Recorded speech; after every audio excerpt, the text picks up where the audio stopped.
안녕하세요. 한 번의 이혼을 겪고 나서 다신 결혼을 하지 않겠다고 맹세와 다짐을 한 40대 초반의 남자입니다. 연애할 때는 그 사람이 없으면 죽을 것 같고 평생을 바쳐도 행복할 것 같았는데 결혼을 하고 현실적인 문제와 갈등을 겪어보니 두 번 다시는 결혼이 하고 싶지 않네요. 물론 저도 잘한 게 하나 없지만 제가 만난 전처와 장모님은 제 인생에서 지워버리고 싶을 만큼 악몽 같은 존재입니다. 그럼 제가 어떤 결혼 생활을 하고 이혼까지 하게 되었는지 화딱지 나는 사연을 읊어드리겠습니다. 꼭 좀 들어주시고 저와 같은 경험을 하신 동지분들의 응원을 기다릴게요. 아내와 저는 각자 작은 회사에 다니고 있던 평범한 직장인이었어요. 다른 동료들이 소개팅을 하고 연애와 결혼을 한 것처럼 저도 똑같은 절차를 밟고 아내와 결혼하게 되었죠. 특히 제가 아내를 너무 좋아하고 사랑하게 되어서 급하게 청혼했답니다. 그리고 저와 아내는 둘 다 30대 끝자락에 있어서 마흔이 되기 전에 식을 치렀어요. 아내를 편히 쉬게 하고 저 혼자 벌어 먹이고 싶었는데 안타깝게도 중소기업에서 보통 월급을 받고 있었으니 맞벌이를 해야만 하는 상황이었답니다. 대출금이다 뭐다 해서 나가야 할 돈이 참 많았거든요. 시작하는 부부들이 그런 것처럼 저희의 신혼생활은 빠듯하게 보냈답니다. 여보, 미안해. 조금 더 잘난 남자를 만났으면 돈 걱정 없이 살 수 있었을 텐데 내가 능력이 없어서 미안하다. 남은 대출금이 아직 꽤 되지? 빨리 갚고 나서 당신이랑 여행이라도 갔으면 좋겠다. 항상 미안해, 여보. 무슨 말을 그렇게 해. 취직하는 것도 하늘의 별 따기인 세상인데 우리 둘 다 무사히 일하고 있으니 그것만으로도 행복한 거 아니야? 돈이야. 분수대로 쓰면서 살면 되는 거고. 그렇게 이해해주니까 고마워. 그래도 하루빨리 승진해서 지금보다 나은 생활을 만들어 볼게.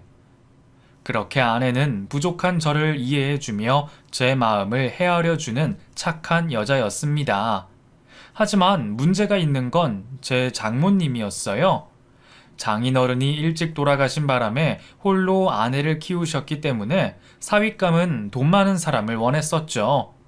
장모님은 저와 둘이 있는 시간이면 항상 짜증 섞인 목소리로 말씀하셨습니다. 김서방, 아직도 월급 250만 원 받고 회사 다니나? 나이가 몇인데 꼴랑 250만 원이 뭐야? 정말 걱정스럽다. 내 딸만큼은 가난하게 살게 해주고 싶지 않았는데 말이야. 자네가 아니면 처녀 귀신으로 죽겠다고 협박해서 어쩔 수 없이 결혼을 시킨 거라고. 그러니까 자네를 받아준 걸 후회하지 않도록 빨리 승진을 하든가 돈 많이 주는 회사로 옮기든가 해. 네? 저도 그러고 싶은데 세상 일이 제 뜻대로 되나요? 그래도 주어진 일을 열심히 하다 보면 언젠가 풀릴 겁니다.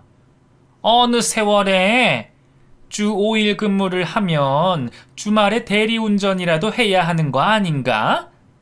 김서방 자네 보면 팔자가 늘어진 것 같다고. 장모님, 이미 부업으로 프로그램 개발 일 하고 있어요. 한 달에 300만 원 조금 넘게 벌고 있고 생활하는데도 크게 문제 없어요. 그러니까 너무 걱정 마세요. 마흔이 되기 전에 꼭 제대로 된 자리를 잡겠습니다. 말은 청산유수야.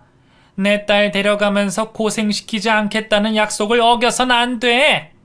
내가 두 눈 뜨고 끝까지 지켜볼 테니 하루빨리 내 딸 호강시켜줘야 하네. 알겠습니다, 장모님.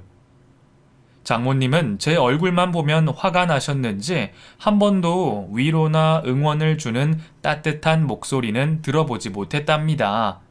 그래도 아내의 마음은 한결같이 저를 위하고 이해해주고 있어서 장모님의 훈계와 무시, 막말을 참을 수 있었습니다.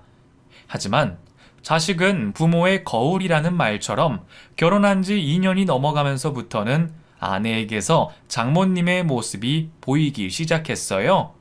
어느 날 장모님이 저희 집에 찾아오셔서 여느 때처럼 돈 못 버는 사위가 어쩌고 저쩌고 하시면서 짜증을 부리셨습니다. 김서방, 어떻게 된 게 차장 진급까지 한 사람이 월급이 그 모양이야? 자네가 진급하면 내 딸이 직장을 관둬도 될 줄 알았는데. 개뿔, 몇 푼 오른 월급이 전부니 이래서 내 딸 호강은 언제 시켜주려나? 엄마, 됐어. 김서방 능력이 그것밖에 되지 않는 걸 누굴 탓해. 나중에 부장이 돼도 내 팔자는 끝까지 회사에 나가서 죽도록 일할 거라고. 내가 팔자 필 일은 없을 테니까 괜한 기대하지 말라고. 여보, 무슨 말을 그렇게 해. 그래도 내가 버는 돈은 다 당신한테 주잖아.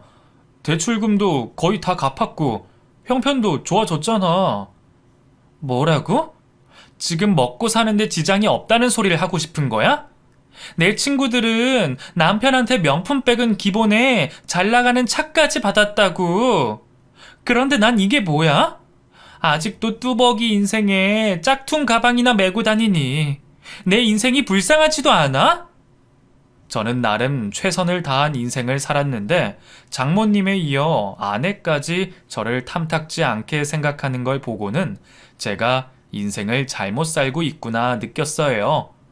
돈을 벌려면 사업을 해야 답이 나온다는 친구놈들의 말이 번뜩였답니다.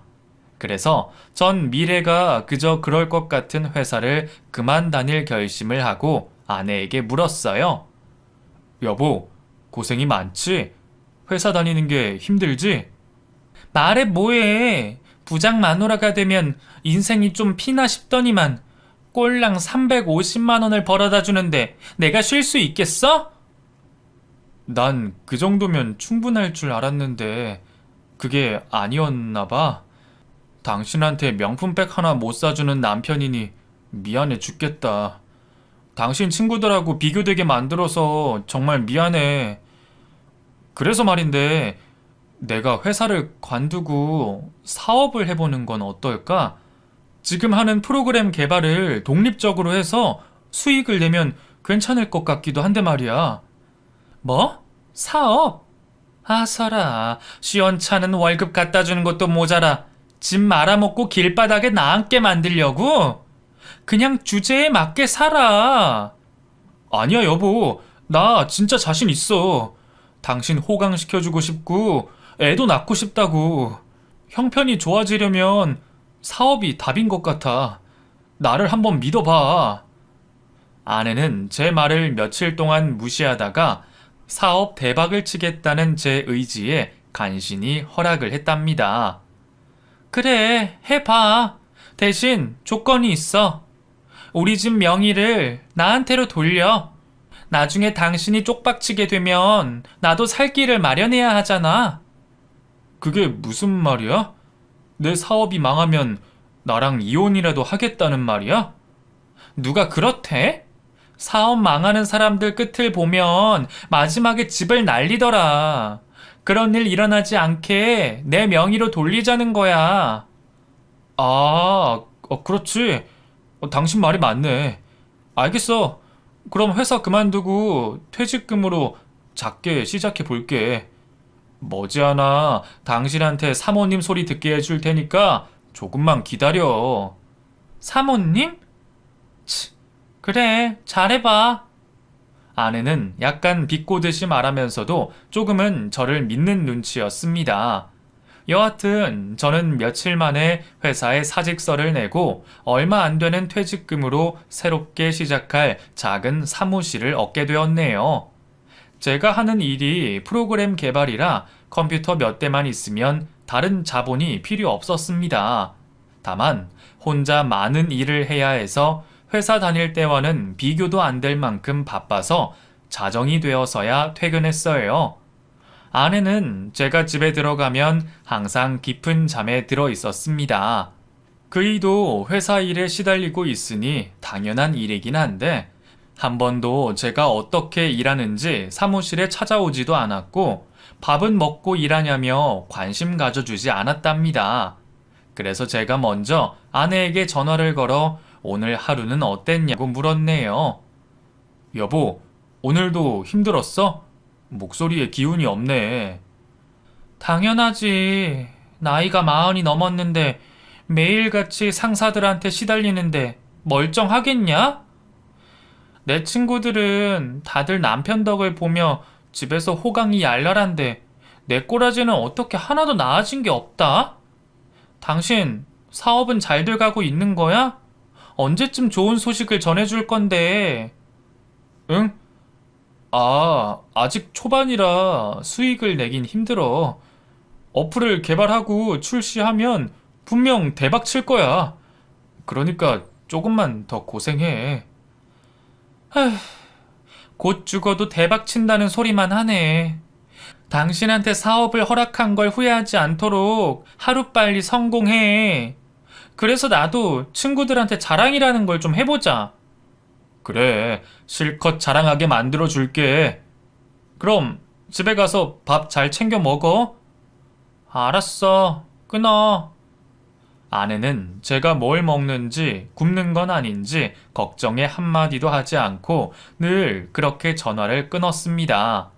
내심 서운하고 섭섭하긴 했지만 사회생활에 찌들고 몸은 지쳐가서 그런 것이니 제가 100번 이해하기로 했죠. 그렇게 몇 달의 시간이 지나고 저는 휴대폰 어플을 출시하게 되었습니다.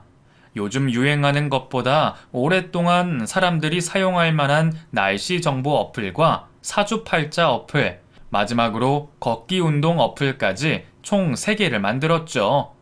저는 핸드폰 어플로 등록이 되자마자 기쁜 마음으로 아내와 장모님께 알렸습니다.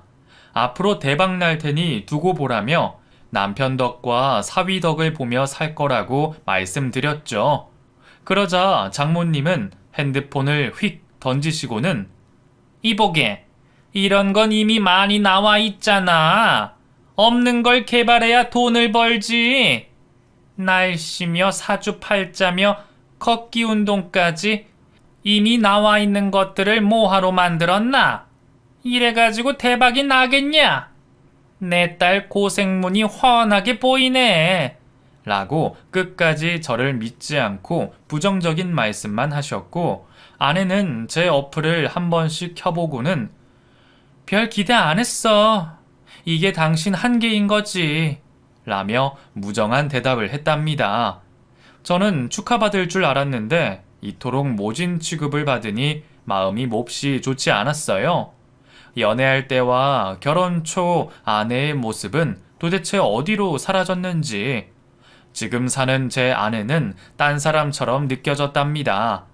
현실적으로 돈 잘 버는 남편이 대우받고 사랑받을 수 있다는 걸 여러 번 깨달은 저는 하루빨리 어플이 대박나기를 기다렸어요.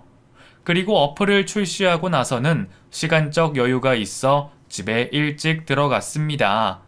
그러자 아내는 여태껏 저녁상 차릴 필요가 없어 편했는데 제가 일찍 들어가자 귀찮아졌다며 볼멘 소리를 늘어놓았네요. 그렇다고 그동안 저에게 밥을 차려주기는커녕 제가 밥상을 차리거나 배달을 시켜 먹었는데 말이죠. 그때 제 입장은 생활비도 거의 주지 못하는 상황이었기 때문에 가만히 입을 다물고 있었고 아내의 투정과 짜증을 모두 들어주었답니다. 그렇게 어플이 출시되고 한 달이 지나자 제 생각보다 많은 사람들이 다운받고 이용하고 있어서 수익이 생겼답니다. 제가 회사에 다닐 때 받던 월급보다 더 많은 돈이 들어왔더라고요. 드디어 시작되었구나. 사업이 빛을 보는구나. 하는 신나는 마음으로 아내가 있는 집을 향해 달려가는데 핸드폰 진동이 울리더라고요. 오랜만에 연락 온 후배였는데 무시하고 받지 말까 하다가 사업하는 사람의 미래는 어떻게 될지 모르는 것이란 생각이 들어 신나는 마음을 잠재우고 전화를 받았습니다. 재경아, 오랜만이다. 요즘 회사 생활은 어때? 대기업 다니는 엘리트라 별 문제 없지? 아, 월급쟁이가 다 거기서 거기죠. 형, 사업은 어때요? 그 어플 출시하고 대박 조짐이 보이는 것 같던데요? 응, 이제 시작이지. 회사 다닐 때보다는 나은 것 같다. 뭐 다행이지. 마누라한테 바가지 실컷 긁히면서 살다가 이제야 좀 볕 좀 뜰 것 같네. 안부 인사와 응원을 해준 후배는 전화를 건 목적을 말하기 시작했습니다. 형, 제가 드릴 말씀이 있어서 전화 드렸어요. 그 비밀로 할 수도 있었는데 아무래도 형도 알고 계셔야 할 것 같습니다. 뭔데 그렇게 뜸을 들여? 무슨 큰일이라도 난 거야? 사실은 얼마 전에 제가 선을 보러 나갔어요. 저희 이모가 미용실에서 친해진 분이 있었는데 그분 딸을 만나게 된 거죠. 뭐야? 지금 연애 상담하려고 전화한 거냐? 자식, 계속해봐. 아, 어쨌든 그 선자리가 잡혀서 약속된 자리에 나갔는데 제가 아는 분이 나온 거예요. 아는 사람? 누구?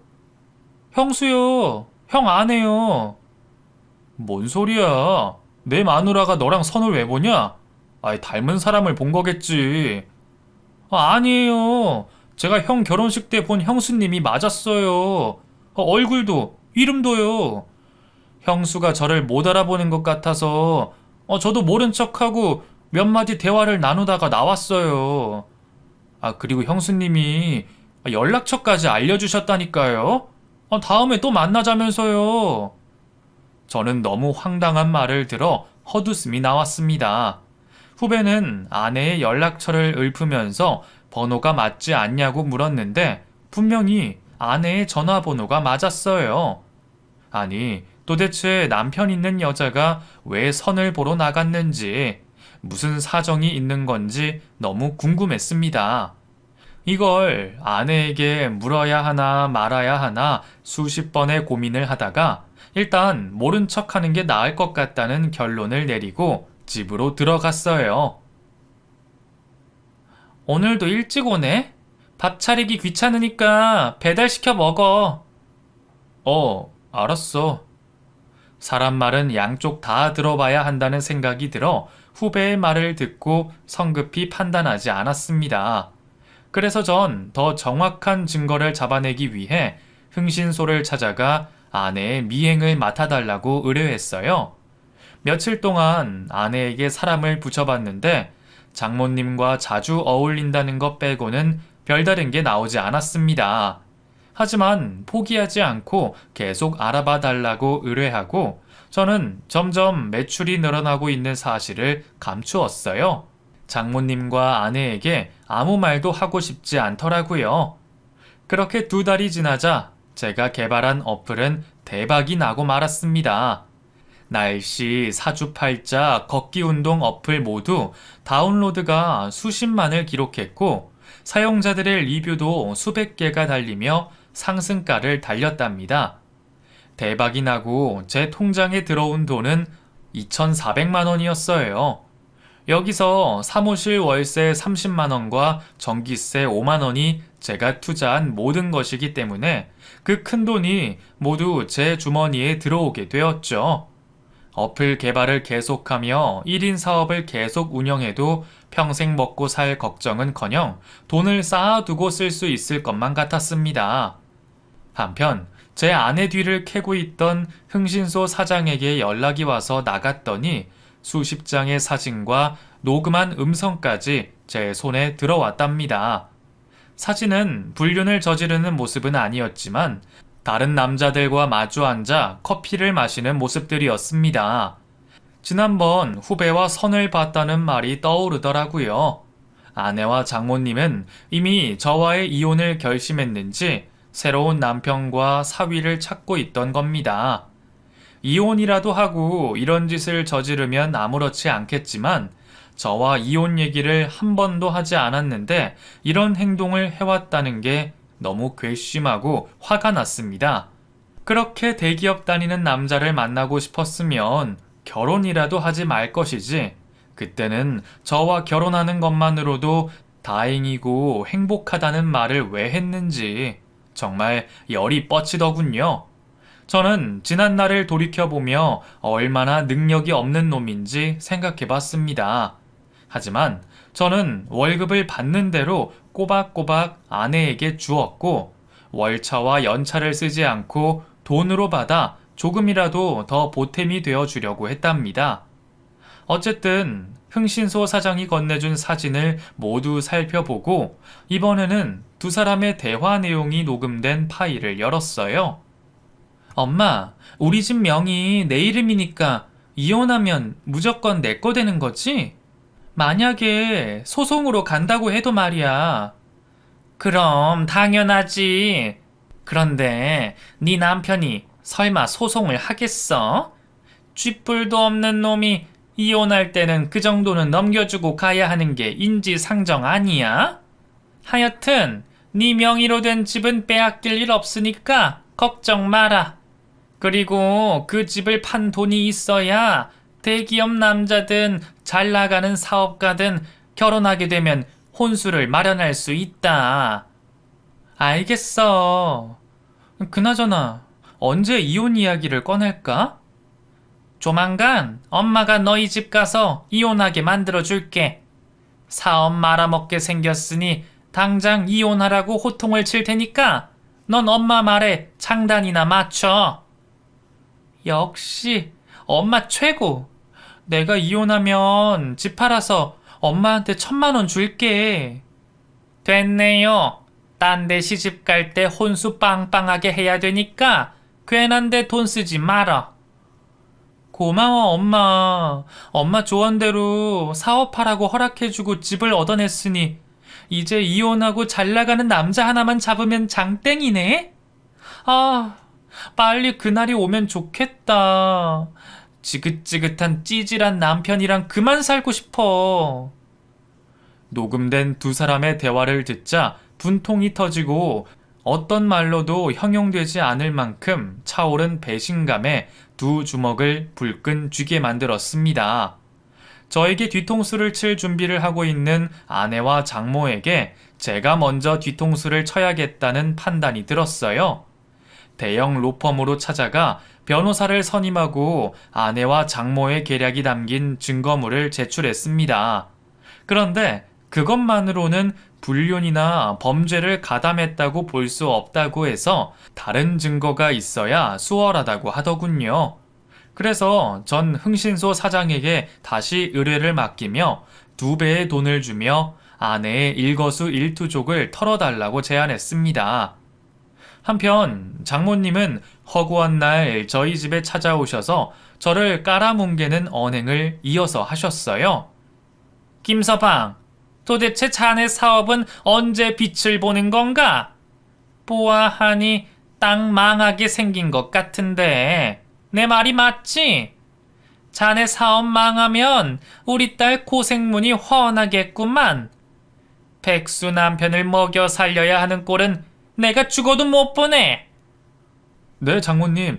지금 조금씩 수익이 오르고 있어요. 아직은 얼마 되지 않지만 얼마 뒤면 떼부자가 될 것 같아요. 저는 이미 많은 돈을 벌고 있음에도 솔직하게 말하지 않았습니다. 그리고 흥신소 사장이 완벽한 증거를 가져올 때까지 이혼 소리가 나오지 않도록 해야 해서 쪼그라든 채 대답했네요. 얼마나 기다려야 하나? 다음 달이 되어도 자네한테 희망이 없어 보이면 내 딸과 이혼시키겠네. 억지스러운 말을 듣고 황당하고 기가 막혔지만 이미 예상하고 있던 바라 크게 놀라지 않았습니다. 그래서 전 연기를 시작했어요. 장모님, 제발 이혼만은 안 됩니다. 제가 집사람을 얼마나 사랑하는지 아시잖아요. 장모님 말씀대로 한 달 안에 죽이 되든 밥이 되든 꼭 사업을 성공시켜 볼 테니까 제발 이혼만은 말씀하지 말아주세요. 한 달 안에 성공시키겠다고? 중소기업에서 굴러먹다가 사업하면 대박이 쉽게 날 줄 알았나? 내가 보기엔 가망이 없어 보인다. 여하튼 자네 입으로 한 달의 시간을 달랬으니 기다려 보겠네. 내 딸이 이혼하지 않겠다고 버텨도 내가 가만히 있지 않을 거야. 알아들었어? 네, 장모님. 명심하겠습니다. 그렇게 대답하자 장모님은 만족이 되었는지 유유히 집을 나가셨습니다. 저는 아내에게 왜 가만히 보고만 있었냐고 떠봤습니다. 여보, 섭섭해. 왜 아무 말도 안 하고 가만히 있던 거야? 설마 장모님이 진짜 이혼시키겠다고 하면 당신은 장모님 말씀을 들을 건 아니지? 엄마가 당신 정신 차리고 사업 제대로 하라는 소리지. 진짜 이혼하라는 말이겠어? 당신이 사업한 지 반년이 다 되어 가는데 이렇다 할 성과가 없으니까 걱정이 되신 거지. 그러니까 분발하라고. 그래, 알겠어. 분발할게. 여우 같은 아내의 대답에 당장이라도 다른 남자와 선보러 다니는 짓을 알고 있다고 말하고 싶었지만 꾹 참고 말았어요. 충분한 증거를 가지고 제대로 반격해야 했으니까요. 그렇게 저는 증거를 기다리며 제 할 일을 충실하게 했습니다. 어플 관리와 새로운 어플을 계속 개발하는데 온 신경을 쓰며 지냈죠. 제 수익은 지난 석 달 동안 2,400만 원에서 2,500만 원 왔다 갔다 했는데 그 이하로는 떨어지지 않도록 심혈을 기울였어요. 모든 일을 처음부터 끝까지 저 혼자 감당해야 했으니 집에 들어가는 시간은 계속 늦어졌고 아내와의 대화도 거의 하지 못했답니다. 그런데 이 마누라가 드디어 일을 저지르고 말았어요. 흥신소 사장이 완벽한 증거를 잡아냈다고 연락이 온 겁니다. 대충 목소리를 들어보니 아내가 선을 본 남자와 모텔에서 그 짓거리를 저질렀구나 하는 생각으로 약속 장소로 찾아갔어요. 이윽고 증거 사진을 건네받은 저는 그 자리에서 기겁하고 말았습니다. 아내가 선을 봤는지 소개팅을 해서 만났는지 모를 남자와 바람을 피운 사진이었는데 흥신소 사장이 다른 건물에서 찍었더라고요. 베란다 문을 활짝 열고 불륜짓을 저지르고 있는 곳은 다름 아닌 제 집이었습니다. 매일 자정이나 돼야 집에 들어갔던 저 몰래 집에서 바람을 피운 거죠. 생각해보니 얼마 전 아내가 벽에 걸린 결혼사진이 마음에 들지 않는다며 다음에 다시 찍어서 걸어두자고 했던 날이 기억났습니다. 아내는 집에서 바람을 피우려고 저의 흔적을 지우고 상간남을 집으로 불러들인 것이었죠. 사회적으로 잘 나가는 남자이니 집 한 채 있다고 허세를 부리려고 그런 게 분명한 것 같았죠. 너무 불결하고 더러워서 사진을 뒤집어 버렸습니다. 저는 사진을 들고 다시 변호사를 찾아갔고 불륜 증거를 보여주자 박수를 치며 게임이 끝났다며 미리 저에게 축하를 하더군요. 이거면 끝장입니다. 그 아무리 집 명의가 아내분으로 되어 있어도 빼앗길 일은 없어요. 혼인관계인 사이가 이혼할 때는 집을 반으로 나누는 게 이례적이니까요.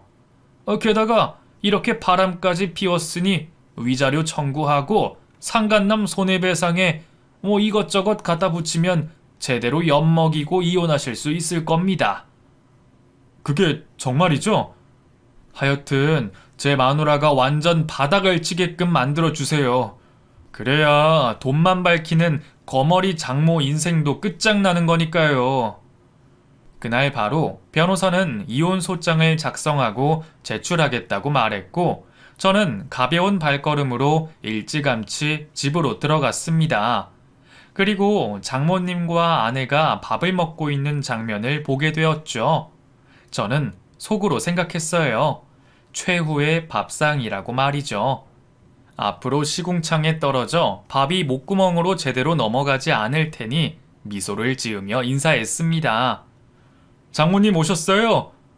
집사람이랑 식사 중이셨네요. 나도 배고픈데. 배고프다고? 그래서 뭐 어쩌라고? 설마 나한테 자네 밥 차리라고 하는 건가? 돈도 못 벌면서 양심 없게 밥을 차려달라고? 장모님, 그래도 집사람한테 생활비는 꼬박꼬박 주고 있습니다.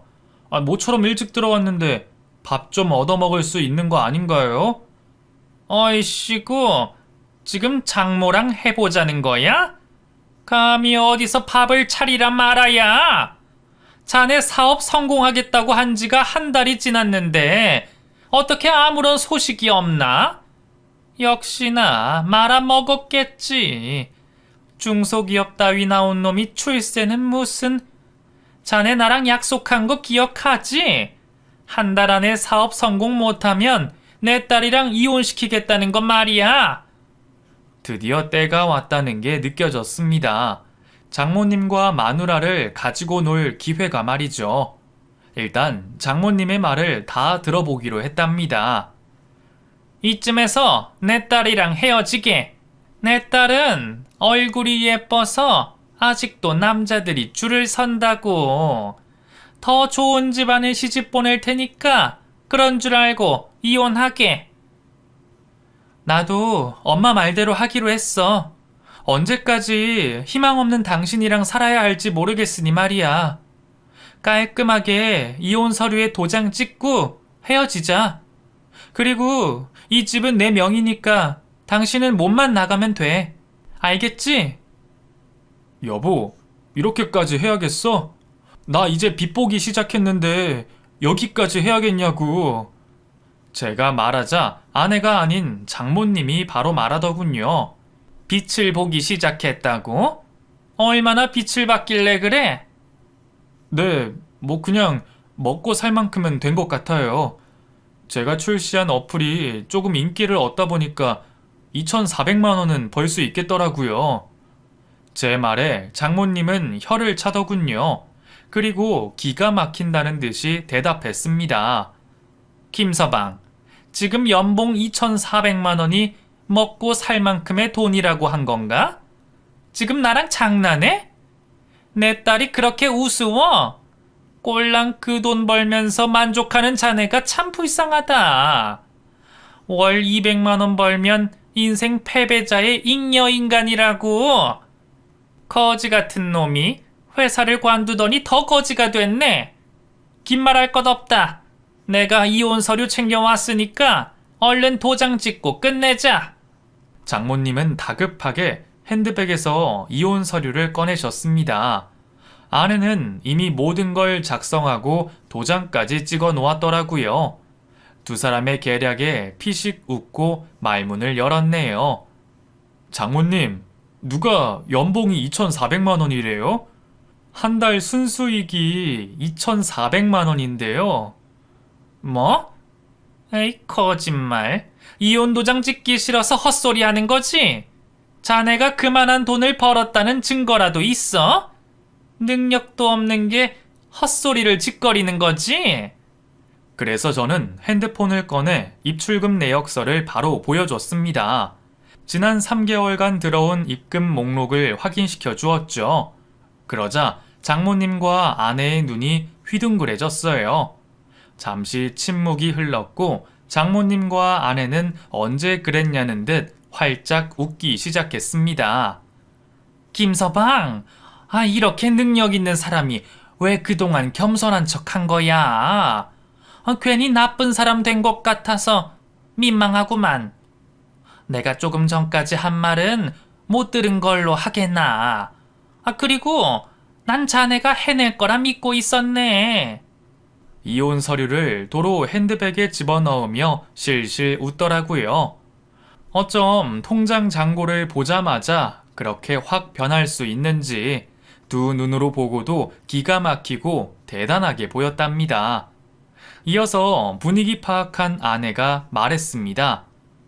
여보, 이렇게 잘 된 거였으면 왜 말을 안 했어? 부부 사이에 비밀이 어딨냐고. 나 섭섭해. 그래도 이렇게 알게 됐으니까 괜찮아. 그리고 아까 내가 한 말은 당신이 분발하라고 한 말이었어. 자기도 알지? 내가 당신을 얼마나 많이 사랑하는데 이혼을 왜 하겠어? 그래, 김서방. 내 딸은 한결같이 자네를 믿어왔어. 나도 마찬가지고 말이야. 내가 심하게 굴면 자네가 정신 차릴 거라는 못난 생각을 해서 서운하게 했네. 미안해, 김서방. 저는 두 사람의 반응이 점점 재밌어져서 어디까지 가나 구경을 할 마음이었습니다. 이윽고 장모님이 헤헤거리며 김서방, 배 많이 고프지? 얼른 씻고 오게. 오랜만에 장모가 솜씨를 발휘해 볼 테니까. 하고 제 등을 토닥이더라고요. 저는 불쾌함을 느끼고 일단 샤워를 하고 편한 옷을 입고 주방으로 나갔습니다. 여태껏 장모님이나 아내에게 받아보지 못했던 12첩 반상의 밥상을 처음 봤어요. 식탁에 빈틈이 하나도 보이지 않았답니다. 제가 돈 좀 번다고 하니 이렇게나 달라질 수 있다는 게 참 웃기는 일이었죠. 이야, 장모님, 뭘 이렇게 많이 차리셨어요? 갈비찜에 생선에 닭볶음탕까지 육해공이 다 모였네요. 이제야 저한테 사위 대접을 해주시는군요. 그런데 어떡하죠? 어차피 먹지도 않을 건데. 힘들게 차리셨을 텐데 미안하게 됐습니다. 그게 무슨 말이야? 배고프다며? 그새 입맛이 떨어진 겐가? 아니면 먹고 싶은 게 있어? 말만 하게 내가 다 만들어 줄 테니까. 아니요, 배는 고픈데 장모님이 차려준 밥은 역겨워서 못 먹겠어요. 그동안 저 몰래 집사람한테 선을 보게 하셨죠? 저랑 빨리 이혼하고 새 시집을 보내려고 하셨잖아요. 그런 장모님이 차려준 밥을 어떻게 먹겠어요? 더럽고 추악한 장모님이 차린 음식들을 보니까 소름이 끼치네요. 제 말이 끝나자 장모님은 시뻘개진 얼굴로 흥분했습니다. 그게 무슨 소린가? 내가 딸한테 선을 보게 하다니. 멀쩡히 자네가 있는데 그런 미친 짓을 내가 왜 하겠어? 자네 어디서 무슨 말을 들었길래 이상한 오해를 하고 있는 거야? 장모님의 말에 아내가 예상대로 맞장구를 치더군요. 맞아, 여보. 내가 선을 보다니. 기가 막혀서 말이 안 나온다. 유부녀가 선을 본다는 게 말이나 돼? 그리고 엄마가 차린 밥이 더럽고 역겹다니? 자기 말이 너무 심한 거 아니야? 정성스럽게 차리셨다고 당장 사과드려. 그래서 전 때가 왔다는 걸 느끼고 두 팔로 식탁 위에 있는 음식을 바닥에 밀어 내팽개쳤습니다. 유리 그릇들이 쨍그랑하고 수많은 파편을 튀기며 굉장한 소리를 내었고 제 몸속에 있던 아드레날린이 분출이 되었습니다. 두 사람은 너무 놀라 뒤로 물러났고 어쩔 줄 몰라 하더라고요. 그래서 전 주머니에서 아내가 그동안 선봤던 사진들과 제 집에서 상간남과 그 짓을 하는 사진을 식탁에 뿌렸습니다. 이거 봐. 당신이 그동안 나 몰래 했던 추악한 짓들을. 장모님도 같이 보세요. 두 모녀가 아주 장한 일을 하셨어요. 제가 회사 그만두고 사업한다고 했을 때 어이씨구나 하셨다면서요. 집 명의를 집사람한테 돌리고 이혼시킬 계획까지 세운 것도 모자라 선까지 보게 해요. 이 사진들 좀 보세요. 선 본 남자가 한 트럭은 되겠네요. 이게 사람이 할 짓입니까? 당신은 더해. 선 본 것도 모자라서 감히 내 집에서 내 침대에서 더러운 짓을 해? 이 짐승 같은 년아! 제 목청이 쩌렁쩌렁하게 집 안을 울리며 모든 진실을 알고 있다고 말하자 장모와 아내는 곧장 무릎을 꿇더군요. 김서방, 미안하네. 다 내 잘못이야. 얘는 내가 시키는 대로 한 것뿐이라고. 그러니 이번 한 번만 그냥 넘어가세. 그리고 그 바람은 누구나 한 번은 피우는 게 순리 아니겠나? 나중에 자네가 바람을 피우면 그냥 넘어갈 테니 이쯤에서 멈추게. 여보, 진짜 미안해. 당신이 사업을 쪽박친 줄 알고 내가 잠시 다른 마음을 먹었어. 없이 사는 게 지겨워서 딴 데다 눈을 돌린 거라고. 당신이 처음부터 잘 나가는 사람이었다면 이런 일은 벌이지 않았을 거야. 이런 내 심정을 생각해서라도 한 번만 봐줘. 엄마 말대로 당신이 바람 피워도 아무 말 안 할게. 그렇게 화가 나면 당신도 바람 한번 피우고 와. 그러고 나서 우리 새롭게 시작하자. 내가 더 잘할게. 아이도 낳고 오순도순 살자. 응? 결국 모녀가 한다는 말이 아내가 바람을 피웠으니 저도 똑같이 바람을 피우고 오라는 소리였습니다. 세상에 이런 인간들이 또 있을까요? 정말 상종 못할 인간에다가 남아있던 미운 정까지 싹 다 사라지더라니까요. 뭐? 당신이 바람 피웠으니까 나도 바람을 피우고 오라고? 그리고 아무 일 없던 것처럼 다시 살자고? 웃기는 소리하고 자빠졌네. 지나가는 똥개가 웃겠다. 게다가 넌 욕심이 끝도 없는 년이야. 회사에서 악착같이 일해서 매달 300만 원 넘는 돈을 갖다 바쳤는데도 수고했다라는 말은커녕 이깟 푼돈으로 어떻게 먹고 사냐고 날 깔아뭉개고 무시했지? 네 친구들이 명품백 들고 다니는 게 그렇게 부러웠냐? 그래서 남편 갈아치우고 명품백 사줄 놈을 고르는 중이었어? 장모님은 어떻구요? 걸핏하면 이혼시키고 잘 나가는 남자한테 시집 보낸다면서 절 사위는커녕 사람 취급도 안 했죠? 아까 저한테 잉여인간이고 인생 패배자라고 하셨죠? 그런데 그거 아세요? 진짜 패배자이자 잉여인간은 당신들이라는 거요! 돈 많은 남자 하나 물어서 거머리처럼 달라붙어 빨아먹고 사는 게 성공한 인생이라고 생각한 당신들이 패배자라고요. 뭐 어쨌든 이미 다 끝났습니다. 이혼 소송 신청했으니 법원에서 봅시다.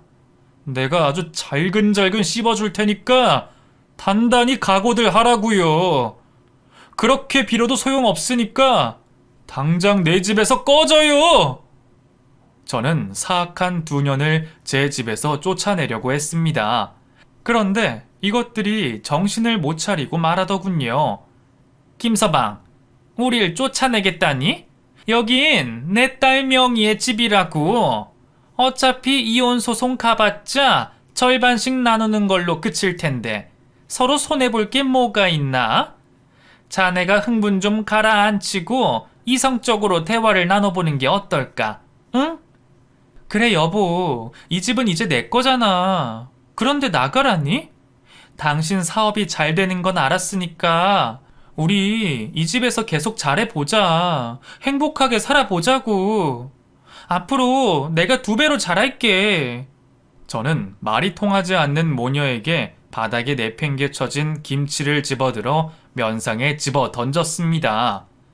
명의가 네 이름으로 돼서 계속 헛소리 하나 본데. 그래, 내가 나가줄게. 조만간 다시 되찾아서 너희들을 여기서 쫓아내 주겠어. 그렇게 제 집에서 나온 저는 사무실로 들어가 잠을 이루었어요. 본가로 들어갈까 생각했지만 부모님께 걱정을 끼치고 싶지 않아 모든 일이 끝난 후 말씀드릴 계획이었죠.